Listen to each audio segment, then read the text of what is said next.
दलेल सिंह सवाई जय सिंह का जवाई था। सवाई जय सिंह की बेटी की शादी किसके साथ कर रखी थी? तो सवाई जय सिंह किसको सपोर्ट करेगा? तो उमेद सिंह ने अपने पक्ष में मराठों को बुलाया था। किसको?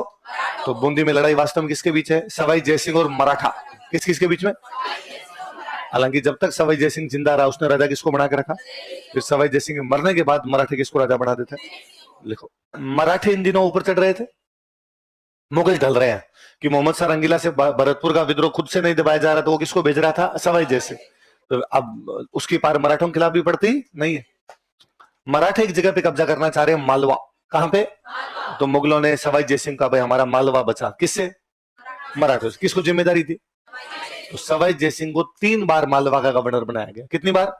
भाई मालवा ऐसी जगह थी जहां से बहुत ज्यादा टैक्स आता था, इसलिए मुगल हर किसी को मालवा देते नहीं थे, खुद के पास रखते। लेकिन यहाँ सवाई जय सिंह को मालवा दे रहे, इसका मतलब मुगलों की स्थिति क्या है? अब जैसे सवाई जय सिंह हारा तब उसके समझ में आया कि मराठे शक्तिशाली हो गए और अपनी पार पड़ेगी नहीं, और मराठों ने जैसे ही मालवा पर कब्जा किया उन्होंने राजस्थान वालों से क्या लेनी शुरू कर दी? चौथ। क्या लेनी शुरू कर दी? मैंने बताया था दिन, पूरा समझाया था। संग्राम सिंह सेकंड के टाइम वो मेवाड़ वालों से क्या ले गए? चौथ। तो सवाई जय सिंह आता है मेवाड़ वालों के पास और वो कहता है राजस्थान के राजा जब तक मिलजुल के नहीं लड़ेंगे तब तक मराठों के खिलाफ पार पड़ेगी, इसलिए सब मिलजुल के आप बुलाते हैं हुरडा सम्मेलन। कौन सा बुलाते हैं? कब बुलाया गया हुरडा सम्मेलन? 17 जुलाई 1734। और उसमें कहा गया सभी राजा एक दूसरे के खिलाफ मराठों की, और जैसे बरसात बंद हो जाएगी रामपुरा में मराठों के खिलाफ युद्ध किया जाएगा। मैंने ये भी बताया था कि रामपुरा में युद्ध तो हुआ पर सवाई जय सिंह अकेला गया और मराठों ने उसको हरा दिया। तो कौन कौन से 3 युद्ध हुए? पिलसुद, मंदसौर और रामपुरा। पिलसुद में कौन जीता? और मंदसौर और रामपुरा में अब मराठे कहां कब्जा कर गए? मालवा। जैसे मालवा कब्जा किया दिल्ली चले गए। उन्होंने मुगल बादशाह को जाकर चौथ दे। किसे चौथ मांग ली? मुगल बादशाह ने कहा मैं किस बात की दूंगा, सुरक्षा करेंगे। किससे?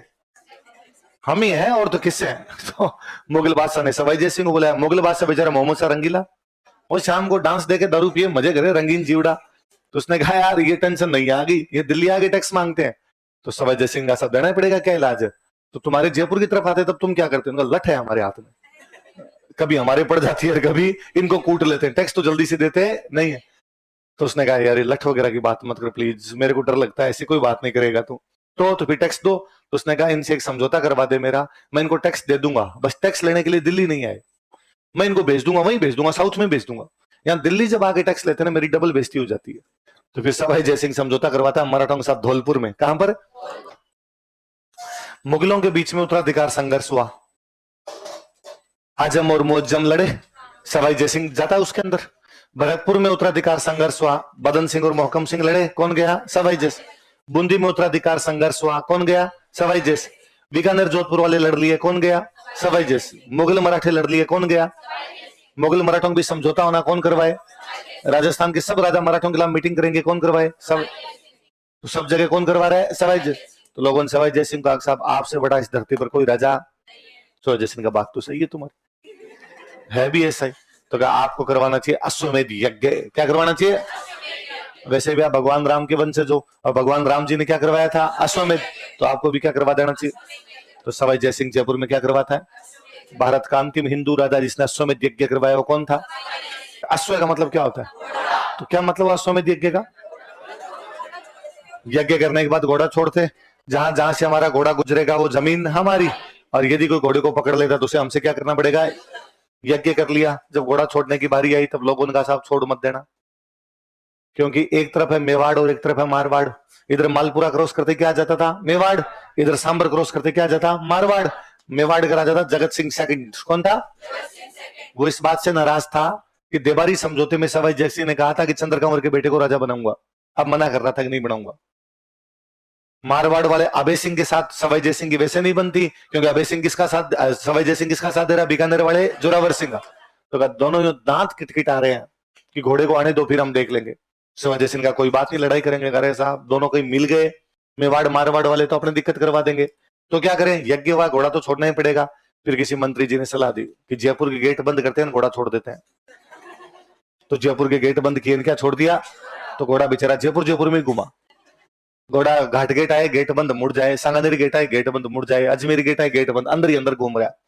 और पीछे से एक आदमी घोषणा और कर रहा है जो कोई घोड़े को पकड़ लेगा उसको ये कर दिया जाएगा, वो कर दिया जाएगा। फिर सवाई जय सिंह की सेना में एक व्यक्ति है दीप सिंह कुंभाणी। क्या नाम है? किसकी सेना में? क्या नाम है उसका? कुंभाणी कछवाहा ही होते हैं, कछवाहों की एक ब्रांच होती है कुंभाणी। उस कुंभाणी परिवार के 25 लोग थे फौज में। कितने लोग फौज में थे? 25 लोग फौज में थे। उनमें जो मुख्य आदमी था वो कौन था? दीप सिंह।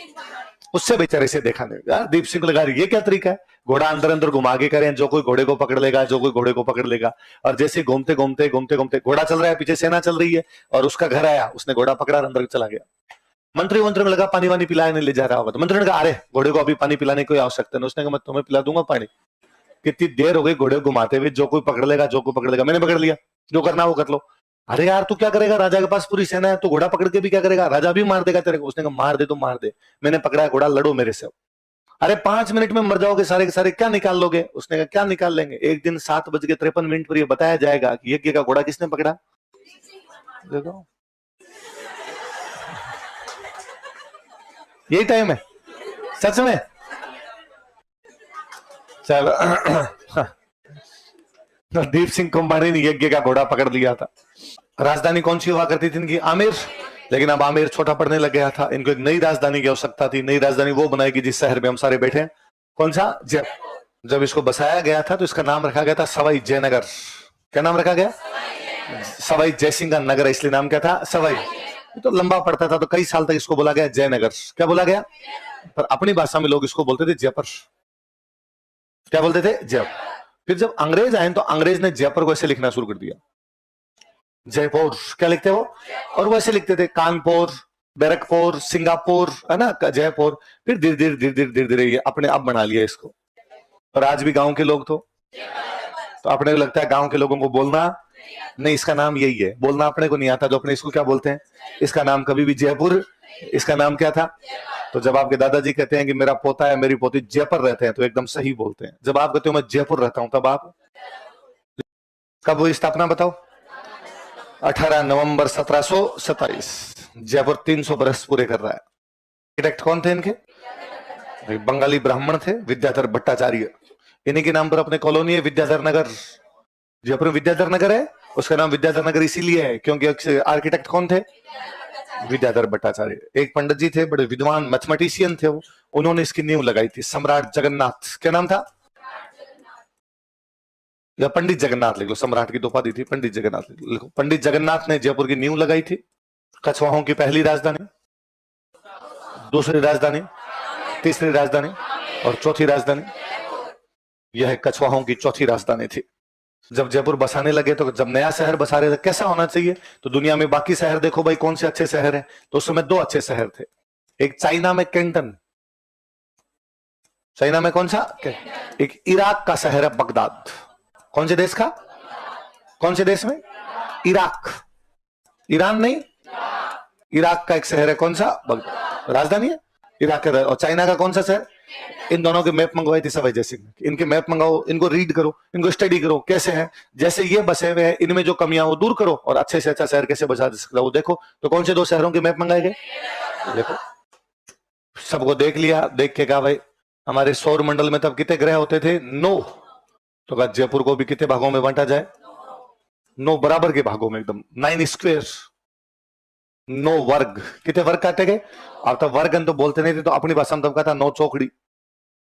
चौकड़ी होगी, 1 चौकड़ी 2 चौकड़ी, कितने चौकड़ियों में काटा? देखो फिर एक एक चीज तय की गई पहले से। यहाँ राजा बैठेगा, यहाँ राजा के ठीक सामने गोविंद देव जी का मंदिर बना दिया जाए, यहाँ पे छोटी चौपड़ हो, यहाँ पे बड़ी चौपड़ हो, यहाँ जोहरी बाजार हो, यहाँ माणक चौक हो, यहाँ गणगौरी बाजार हो, सब कुछ तय।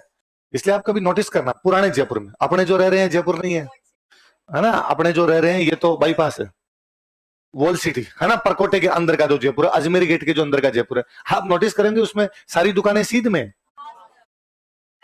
है ना, एक ही सीध के अंदर सारी बनी हुई, और सब दुकानों का साइज भी एक सा, सब दुकानों में जैसे दरवाजे भी एक से, सब दुकानों की खिड़कियां भी एक सी, पूरा का पूरा एक जैसा। इधर वाला भी सेम का सेम चल रहा है, बीच के अंदर एकदम रोड आई हुई है। इसका मतलब है आपने पहले से दुकानें बनाई है। जबकि आप और किसी शहर में देखोगे तो उनमें यूं है, 2 दुकानें यहाँ है, फिर एक दुकान यहाँ बना दी, तो रोड ऐसे है। हो सकता है किसी शहर में रोड यूं जा रही हो, फिर बाद में सरकार ने तोड़ी हो कुछ दुकानें, फिर उस रोड को सीधा किया। पर जयपुर में सारी सारी सड़कें कैसी पड़ी है?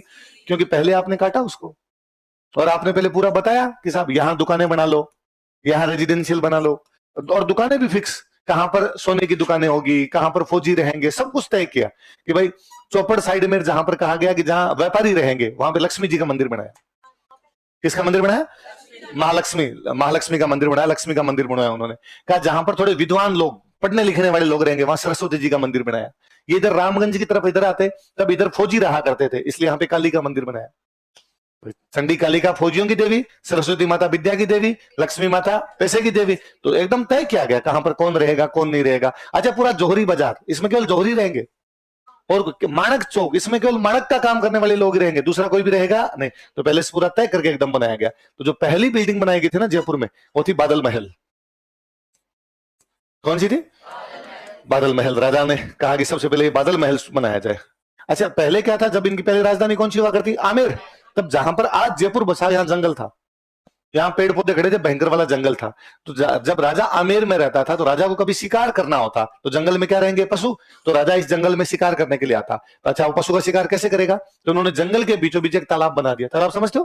पौंड, जहां पर पानी पीने के लिए पशु आएंगे, और राजा उसके पास में आके बैठ जाता है एक जगह पे, एक स्टेज बना लिया। उस जगह को बोलते शिकार होदी। क्या बोलते?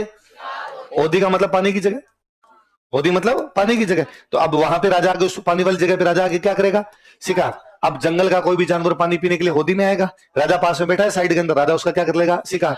तो सबसे पहले जो शिकार होदी वाली जगह थी वहां से निर्माण कार्य शुरू किया गया, उसको तोड़ के वहां पे क्या बनाया गया था? तो जयपुर की पहली बिल्डिंग कौन सी है? ये कौन सी जगह बनाएगी? First planned city.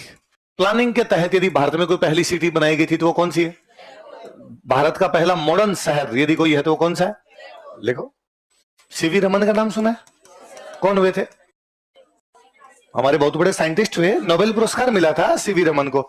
CV Raman ने जयपुर के लिए कहा था आइलैंड ऑफ ग्लोरी।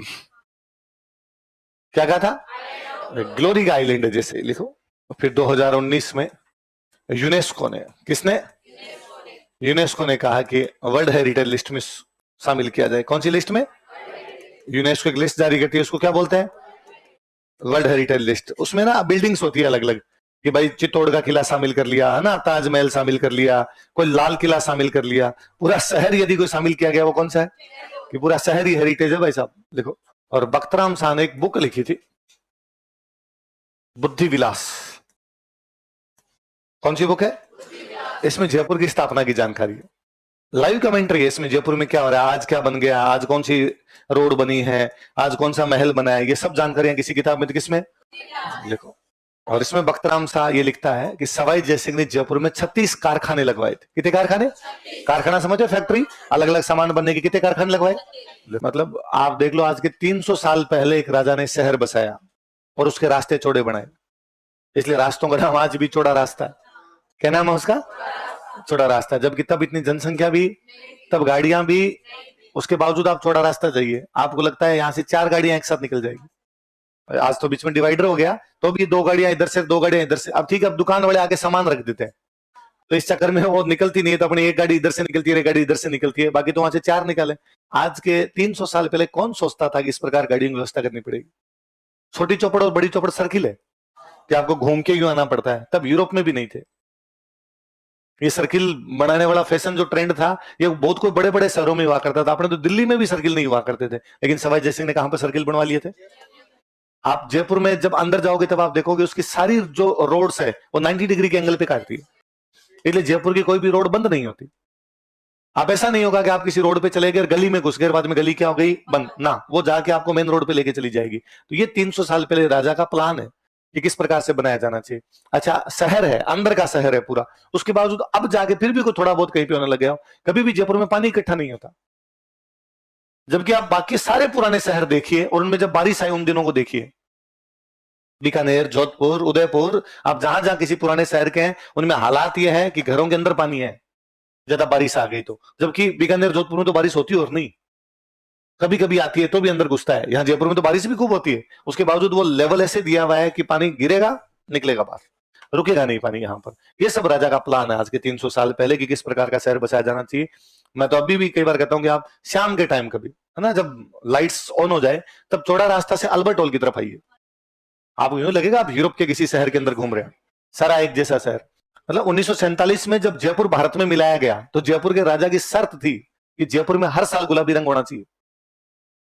और जयपुर का प्लान जो अंदर का दुकानें वगैरह उनमें कोई तोड़फोड़ नहीं होनी चाहिए, जैसी है वैसी वैसी रहनी चाहिए, तब तो मैं भारत में मिलाऊं वरना नहीं मिलाऊं।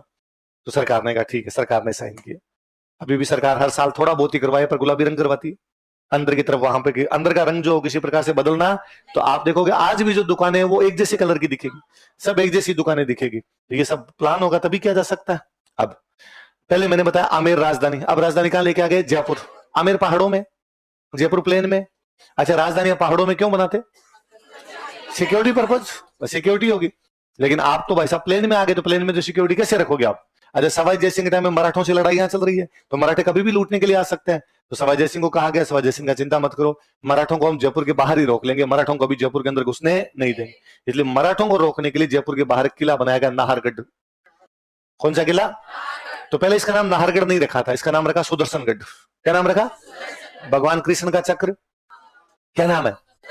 तो जिस प्रकार भगवान कृष्ण अपने चक्र से दुश्मनों को मारते हैं, हमारा गढ़ भी दुश्मनों को मार देगा। भगवान कृष्ण के चक्र का नाम सुदर्शन चक्र, तो हमारे गढ़ का नाम क्या होगा? सुदर्शन। फिर पता चला यहाँ पे नाहर सिंह नाम के एक व्यक्ति शहीद हुए थे, तो उन शहीद के नाम पर इसका नाम क्या कर दिया गया? तो नाहरगढ़ कौन से राजा ने बनवाया? क्यों बनवाया? मराठों के खिलाफ सिक्योरिटी के लिए। तो नाहरगढ़ का नाम पड़ा जयपुर का पहरेदार। क्या नाम पड़ा? कि जयपुर का पहरा लगाता है, मराठों को अंदर घुसने देता है, वो कौन सा है? नाहरगढ़। तो आप कभी नाहरगढ़ जाइए, पूरा जयपुर दिखता है। आप जयपुर में कहीं भी खड़े हो जाइए, नाहरगढ़ दिखेगा। तो पहरा ही तो लगा रहा है। और क्या? राजा ने कहा भाई मैं रहूंगा, जब राजधानी बनी है तो राजा ने अपने लिए महल बनवाया, उसका नाम था चंद्र महल। क्या नाम था? आजकल वो सिटी के बीचों बीच आ गया, इसलिए हम बोलते हैं उसको सिटी पैलेस। क्या बोलते हैं? 7 मंजिल का है, सबसे ऊपर ऊपर वाली जो मंजिल है उसका नाम है मुकुट मंदिर। क्या नाम है? मुकुट कहां लगता है? सिर पे लगेगा, सबसे ऊपर लगेगा, तो मुकुट मंदिर। देखो यह एक 7 मंजिला इमारत है, it is 7 floor building. Debari समझौते में कौन सी राजकुमारी से शादी करता है सवाई जय सिंह? चंद्रकंवर। कहां की थी चंद्रकंवर? मेवाड़। मेवाड़ वाले कौन थे? सिसोदिया। तो उस रानी के लिए एक महल बनवाया गया, तो उसका नाम है सिसोदिया रानी का महल। ये अपने दिल्ली की तरफ जाते हैं, घाट की गुणी क्रॉस करते ही जो महल है, उस महल का नाम ही क्या है? सिसोदिया रानी का महल। जलमहल देखा होगा, आमेर की तरफ जाते हो तो रास्ते में आता है, जल में बना हुआ, इसलिए नाम ही क्या हो गया? जल। आजकल तो लोग उसके आगे खड़े होकर प्री वेडिंग शूट करवाते हैं, सुबह सुबह कबूतर उड़ाते हैं उधर। अच्छा, उसमें भी है क्या? मस्तानी जो डांस करती है वो जलमहल है। चलो, वो झील, जो झील का नाम है मानसागर। क्या नाम है? लिखो, यह मानसागर झील में स्थित है। लिखो, यहाँ अश्वमेध यज्ञ के ब्राह्मणों के रुकने की व्यवस्था की गई थी। तो राजा के लिए महल कौन सा? चंद्र महल। रानी के लिए महल कौन सा? सिसोदिया रानी का महल। पंडित जी के लिए महल कौन सा? राजा ने कहा मैं सुबह उठूं, सुबह उठते सामने भगवान कृष्ण दिखाई देने चाहिए, तो बनाया गया गोविंद देव जी। क्या बनाया गया? लिखो, गोविंद देव जी का मंदिर। ये भी गौड़ीय संप्रदाय का मंदिर है। ये गोविंद देव जी की मूर्ति भी कहां से लेके आए थे? वृंदावन से। देखो, कौन? जयपुर के राजा। किसको? गोविंद देव जी। क्या मानते थे? खुद को गोविंद देव जी का दीवान। मेवाड़ वाले किसका मानते? और जयपुर वाले किसका? तो जयपुर वाले कहते कि जयपुर के राजा हम नहीं है। जयपुर के राजा कौन है? हम तो उनके क्या है? तो जयपुर का राजा कौन है? तो आप सब भी, हम जो जो जयपुर में रहते हैं, हमें एक बार तो कम से कम साल में किसके दर्शन करने चाहिए? क्योंकि जयपुर का मालिक, जयपुर का धनी कौन है? बोलो गोविंद देव जी महाराज।